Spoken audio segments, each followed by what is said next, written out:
Hello friends, welcome to Archana's Delicious Recipes. நம்ம வீடியோல இன்னைக்கு என்ன பார்க்க போறோம்னா எல்லாருக்குமே ரொம்ப பிடிச்ச காஜு கட்லி எப்படி செய்யலாம்ன்றது பார்க்கலாம். இத பிடிக்காதவங்களே யாரும் இருக்க மாட்டாங்க. இது செய்யிறது பாத்தீங்கன்னா ரொம்ப ஈஸி தான். இந்த காஜு கட்லியை பாத்தீங்கன்னா சாப்பிட்டுட்டே இருக்கணும் போல தோணும். அந்த அளவுக்கு டேஸ்ட் பயங்கரமா இருக்கும். இந்த ரெசிபியை எப்படி ஈஸியா நம்ம வீட்லயே செய்யலாம்ன்றதை வாங்க பார்க்கலாம். அதுக்கு இன்னைக்கு 1/4 கிலோ அளவு கேஷ்யூ எடுத்துருக்கோம். அதை மிக்ஸி ஜாரில் சேர்த்துட்டு நல்லா ஃபைன் பவுடராக அரைச்சி எடுத்துக்கலாம். அதாவது ஒரே சமயத்தில் எல்லா கேஷ்யூவும் சேர்க்காம பாதியாக சேர்த்துக்கோங்க. அப்போ தான் நல்லா அரைப்படும்.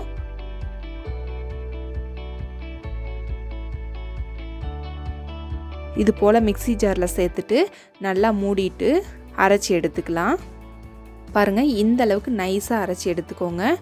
பாருங்கள், 2 டைம் போட்டு நல்லா அரைச்சி எடுத்து வச்சாச்சு.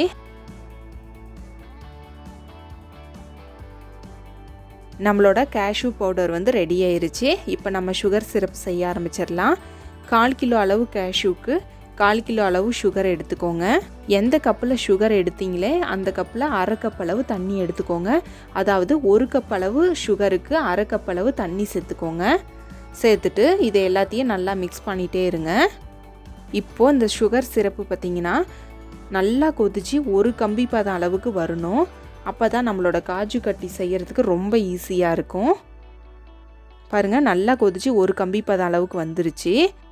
இப்போ நம்ம அரைச்சி எடுத்து வச்சுருக்கிற கேஷ்யூ பவுடரை சேர்த்துக்கலாம். சேர்த்துட்டு இதை நல்லா மிக்ஸ் பண்ணிகிட்டே இருங்க. அதாவது மைசூர் பாக்குக்கு நல்லா மிக்ஸ் பண்ணுவோம் இல்லையா, அது மாதிரி இதை கை விடாமல் மிக்ஸ் பண்ணிகிட்டே இருங்க.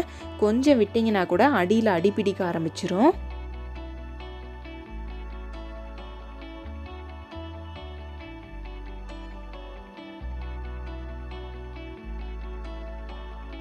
பாருங்கள், நல்லா மிக்ஸ் பண்ணிகிட்டே இருக்கும் பொழுது ஒரு கெட்டி பதத்துக்கு வர ஆரம்பிக்கும். இந்த ஸ்டேஜில் நம்ம கவனமாக இருக்கணும். கொஞ்சம் விட்டுங்கன்னா கூட இது எல்லாமே நல்லா கட்டியாயிரும். இந்த காஜு கட்லி செய்யும் பொழுது பார்த்திங்கன்னா சிம்மிலேயே வச்சுக்கோங்க. மீடியம் ஃப்ளேமில் கூட வைக்காதீங்க. ஏன்னா ஹை ஃப்ளேமில் வச்சிங்கன்னா டக்குன்னு அது வந்து கெட்டியாக ஆரம்பிச்சிரும்.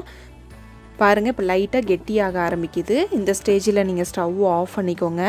அந்த சூட்லேயே இது வந்து நல்லா மிக்ஸ் பண்ணி விட்டுட்டே இருந்தீங்கன்னா கெட்டியாக ஆரம்பிச்சிரும்.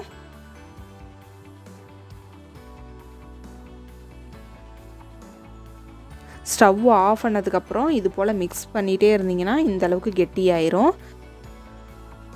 கையை தண்ணியில் நனைச்சிட்டு இந்த நம்ம செஞ்சு வச்சுருக்கிற மாவை எடுத்து இது மாதிரி கையில் உருட்டி பார்த்தீங்கன்னா கையில் ஒட்டக்கூடாது, பிசுபிசுப்பு தன்மையும் வரக்கூடாது. நல்லா உருண்டி இது மாதிரி உருண்டையாக வரணும். இந்த ஸ்டேஜில் நம்மளோட காஜு கட்லி வந்து ரெடி ஆயிடுச்சுன்னு அர்த்தம். நம்ம இதை எடுத்து வேறு ஒரு பாத்திரத்துக்கு மாற்றிக்கலாம். மாற்றிட்டு இது மாதிரி உருட்டி பாருங்கள், நல்லா உருண்டு வருது. கொஞ்சமாக சூடு இருக்கும் பொழுதே இதை நல்லா உருட்டி எடுத்துக்கோங்க. சூடு ஆறுனதுக்கப்புறம் உருட்டக்கூடாது. அப்படி சூடு ஆறுனதுக்கப்புறம் நீங்கள் இது மாதிரி உருட்டி எடுத்திங்கன்னா நம்ம காஜு கட்லி வந்து உடைய ஆரம்பிச்சிரும். அதனால் சூடு இருக்கும் பொழுதே இது மாதிரி நல்லா உருட்டி எடுத்துக்கோங்க.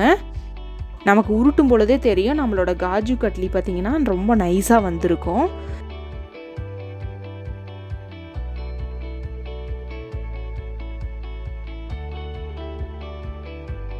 இப்போ நம்மளோட மாவை வந்து நல்லா உருட்டி எடுத்துட்டோம். இப்போ நம்ம பட்டர் ஷீட் மேலே வச்சுக்கலாம். வச்சுட்டு இதை நல்லா தட்டையாக அழுத்தி விட்டுருங்க.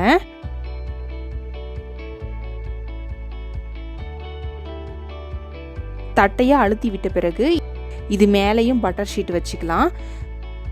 சப்பாத்தி உருட்டும் இல்லையா, அந்த கட்டையில் வச்சு இது மாதிரி நல்லா உருட்டிகிட்டே இருங்க.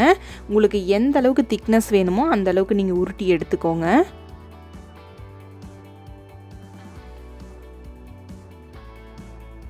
நல்லா அழுத்தி தேய்ச்சதுக்கப்புறம் இந்த பட்டர் ஷீட்டை எடுத்துருங்க.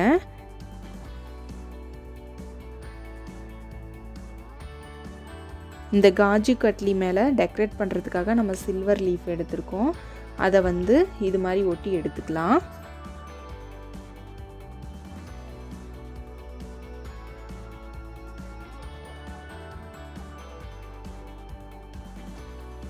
இது போல் நல்லா ஒட்டி எடுத்ததுக்கப்புறம் நம்மளுக்கு எந்த ஷேப் வேணுமோ அந்த ஷேப்பில் நம்ம கட் பண்ணி எடுத்துக்கலாம். பொதுவாக காஜு கட்லி பார்த்திங்கன்னா டைமண்ட் ஷேப்பில் இருக்கும். நம்மளும் இன்றைக்கி அந்த ஷேப்பில் தான் கட் பண்ணி எடுத்துக்க போகிறோம்.